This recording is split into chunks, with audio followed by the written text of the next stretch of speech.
What up, Kings? Now, at this point, I know everybody on the internet's heard of this man, Wes Watson. Now, let's dig into this a little bit. I mess with the guy. I like the guy. I've bought his book. I've seen countless of his videos, since guys first started coming onto the social media platform.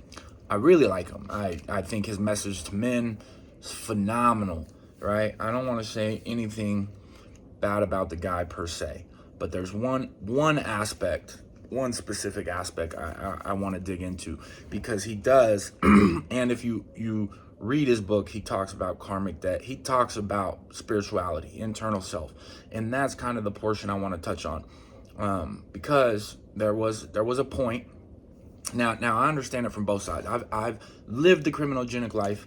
I then got I was an 8th grade dropout, then got a degree, and then I've worked in the criminal justice community for over a decade. I've had my personal, intellectual, my programs studied on a federal level, OJJDP, I've been in juvenile justice. I've gone into detention centers to help men, all of that, right? So I understand engaging that population. I understand engaging youth. I understand engaging men. I understand helping people selflessly and professionally, right? And I do know what that selfless service does for your internal self, right? We come from a self-centered lifestyle, and the only way to combat self-centeredness is to be selfless, right?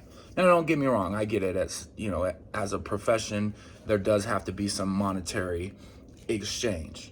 But as a person who wants to grow, I also do certain things selflessly for that community so that I can grow internally and spiritually to combat that self-centered lifestyle that I come from. So he does preach a lot about this spirit. And again, like I said, I've read his book. I've watched his content. He's got a message, carries a strong message.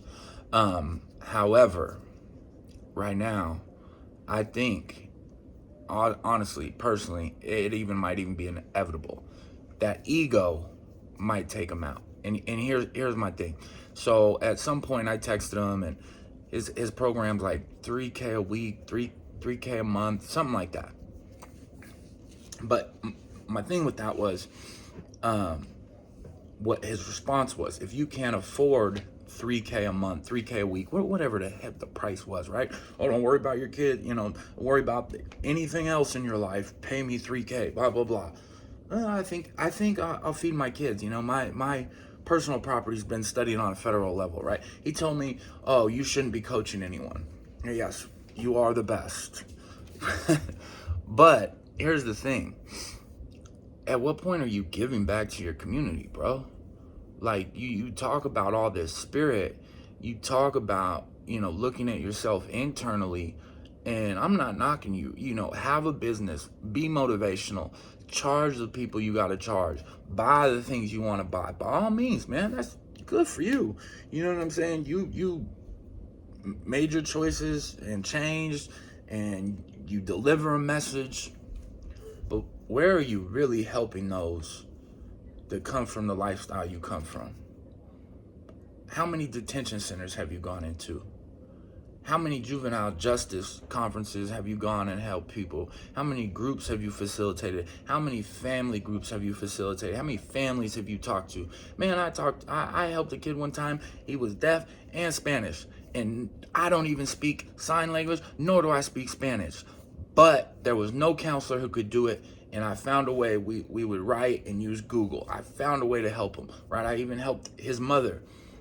What are you doing on a spiritual level, bro? Because that ego of yours, that's the same shit that got you incarcerated for 10 years. That pride and ego will take any man out. And I'm not just talking about him. That pride and ego gets in the way a lot of times, man. We think, oh, I'm a man, I'm gonna beat on my chest. A lot of times we gotta humble ourselves. And it's unfortunate because a lot of times there has to be drastic interventions, catastrophic events happen for us to be humbled and to learn. And that shouldn't have to happen. Just because you can't or don't want to, by the way, pay $3K. Doesn't mean you shouldn't be mentoring or empowering people, right? You just choose to do something different with your finances, right? Bro, you gotta humble yourself, come down, go back to that community you came from, the community that made you. Go back to that community you came from. Maybe give a little to them so you can break that self-centeredness and have some selflessness to build that spirit up, because they got you to where you're at. They got you that message. And without that message, you wouldn't be who you are. So you might want to start thinking about giving back on a selfless level so you can build that spirit that you talk about, right? I've read your book. You talk about it, karmic debt. You're building a lot of karmic debt right now with the message you're preaching. And that pride and ego are going to get in the way. So if it were me, but I know you don't want to be me. I listen to your messages. But you know what? Well, how can you give me advice? I don't want what you got. That's fine. I get it. I'm just saying from experience, pride and ego will take you out. And if you really want to build that spirit, go do some selfless service work to that community that made you who you are. All right, Kings. And this goes for anything in life, man. You want to break some self-centeredness. You want to reduce a little bit of pride and ego. And pride and ego is not a bad thing. You want to reduce it a little bit. Humble yourself.